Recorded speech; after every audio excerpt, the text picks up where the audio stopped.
Cricket दुनिया के लिए सिर्फ एक गेम हो सकता है, लेकिन इंडिया में ये एक धर्म है। और इस धर्म का सबसे बड़ा फेस्टिवल हर साल मार्च में शुरू होता है, इंडियन प्रीमियर लीग यानी आईपीएल।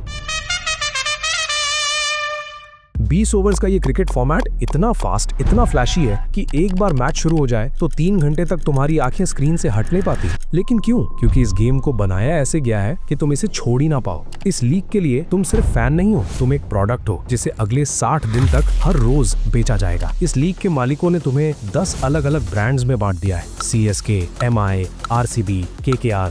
ये टीम नेम्स नहीं है, ये तुम्हारी पहचान बन गई है। तुम इन ब्रांड्स के लिए लड़ते हो, सोशल मीडिया पर गालियां देते हो, और जब तुम लड़ते हो वो ऊपर बैठे गिनते हैं कितना स्क्रीन टाइम मिला, कितने एड्स दिखे, कितना पैसा आया। लेकिन इस चमकते हुए क्रिकेट के बाजार के अंदर एक ऐसा अंधेरा है जो इस 22 यार्ड की पिच के नीचे दफन है। 2 महीने, 10 टीम्स, 84 मैचेस, यही है आईपीएल का 19th सीजन। और 2028 तक ये 94 मैचेस तक पहुंचने वाला है। ज्यादा मैचेस, लेकिन क्यों? ज्यादा मैचेस का मतलब है ज्यादा एड स्लॉट्स, ज्यादा स्ट्रेटेजिक टाइम आउट्स, ज्यादा आवर्स ऑफ स्क्रीन टाइम, और ज्यादा स्क्रीन टाइम का मतलब ज्यादा पैसा। आईपीएल के मीडिया राइट्स लगभग 48,000 करोड़ में बिके हैं 5 साल के लिए। हर एक आईपीएल मैच की वैल्यू लगभग 118 करोड़ रुपए। टाटा ग्रुप ने टाइटल स्पॉन्सरशिप रिन्यू की 2,500 करोड़ में, अब तक का सबसे महंगा रिन्यूअल। आईपीएल फ्रेंचाइज ओनर्स अब सिर्फ इंडिया में नहीं, दुनिया भर में अपना क्रिकेट एम्पायर फैला रहे हैं। इंग्लैंड की लीग द 100 को देख लो। रिलायंस ने ओवल इनविंसिबल्स में 49% स्टेक लिया, नाम रख दिया MI लंदन। सन ग्रुप ने नॉर्दर्न सुपर चार्जर्स खरीदी, नाम रखा सनराइजर्स लीड्स। RPSG ग्रुप ने मैनचेस्टर ओरिजिनल्स का 70% ले लिया, मैनचेस्टर सुपर जायंट्स बना दिया। लेकिन इतना पैसा इन्वेस्ट हो रहा है तो रिकवर कहां से होगा? तुम्हारे स्क्रीन टाइम से, तुम्हारे अटेंशन से, तुम्हारी हर क्लिक से। और अगर तुम्हें लगता है कि तुम बस मैच एंजॉय कर रहे हो तो एक सेकंड रुको। हर एक मैच की वैल्यू 118 करोड़ है, लेकिन इसमें से कितना क्रिकेट पर खर्च होता है और कितना उस मशीन पर जो तुम्हें 3 घंटे तक स्क्रीन के सामने चिपकाए रखती है? वनडे मैच होता है 8 घंटे का, टेस्ट मैच 5 दिन का, लेकिन आईपीएल ने क्रिकेट को 3 घंटे में पैक कर दिया।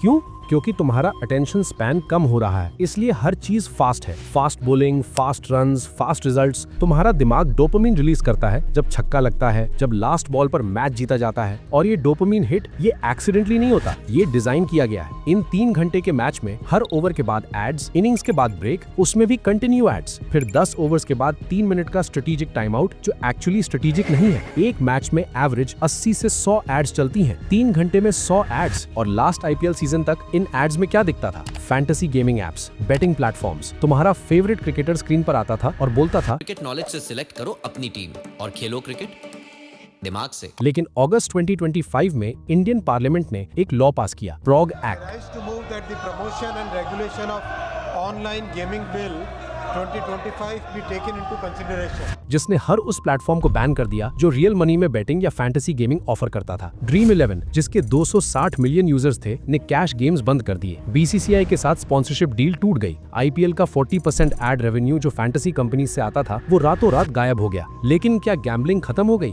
बिल्कुल नहीं। दिल्ली NCR में 1000 फॉर्मर ऑनलाइन गेमर्स पर एक सर्वे हुई। रिजल्ट्स क्या है? बैन से पहले 68% लोग ऑफशोर बेटिंग साइट्स यूज करते थे। बैन के बाद 82% और 25% लोगों ने कहा कि उन्होंने ऑफशोर साइट्स पहली बार बैन के बाद यूज करना शुरू किया। यानी जिन लोगों ने पहले कभी ऑफशोर का नाम भी नहीं सुना था, वो लोग अभी इंडिया के बाहर से ऑपरेट कर रहे हैं। लेकिन बेटिंग सिर्फ एक हिस्सा है। आईपीएल का डार्क साइड 2013 से शुरू होता है, जब आईपीएल का 6th सीजन चल रहा था। राजस्थान रॉयल्स की टीम में 3 प्लेयर्स SS श्रीसंत, अजीत चंडेला और अंकित चौहान। दिल्ली पुलिस ने इन्हें स्पॉट फिक्सिंग के चार्जेस पर अरेस्ट किया। तीनों पर BCCI ने लाइफ टाइम बैन लगाया। मुंबई पुलिस ने बॉलीवुड एक्टर विंडू दारा सिंह को गैम्बलिंग कनेक्शंस के चार्जेस पर अरेस्ट किया। और उसके साथ पकड़ा गया एक और नाम, गुरुनाथ मय्यप्पन, CSK का टीम प्रिंसिपल, BCCI के उस वक्त के प्रेसिडेंट N श्रीनिवासन का दामाद। मय्यप्पन बुकमेकर्स को इनसाइडर इंफॉर्मेशन देता था। Team lineup, tactics, injury updates,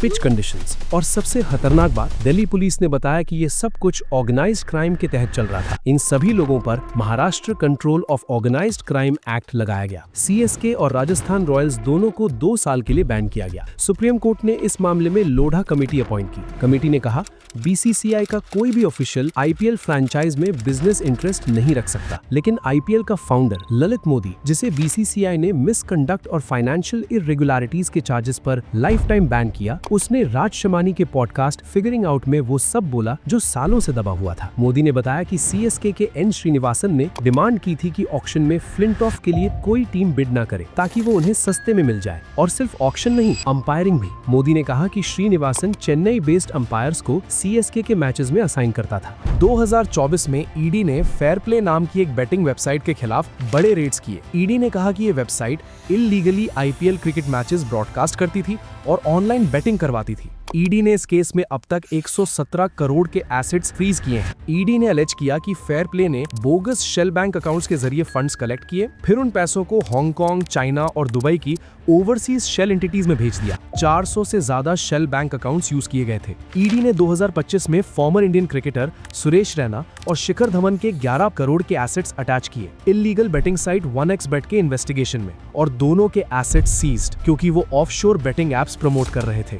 ये है आईपीएल का इकोसिस्टम। लेकिन अब जरा ऑक्शन की बात करते हैं। तुम ऑक्शन देखते हो ना टीवी पर, एक्साइटिंग लगता है, लेकिन एक सेकंड रुको, क्या तुमने कभी सोचा है कि ऑक्शन एक्चुअली क्या है? ये एक इंसानों का बाजार है। लिटरली एक इंसान स्टेज पर खड़ा है, उसका फोटो स्क्रीन पर है और 10 अमीर लोग डिसाइड कर रहे हैं कि उसकी कीमत क्या है। कोई 30 लाख बोलता है, कोई 2 करोड़, और अगर कोई भी पैडल नहीं उठाता तो वो इंसान अनसोल्ड डिक्लेयर हो जाता है। ये है आईपीएल ओनर्स का माइंडसेट।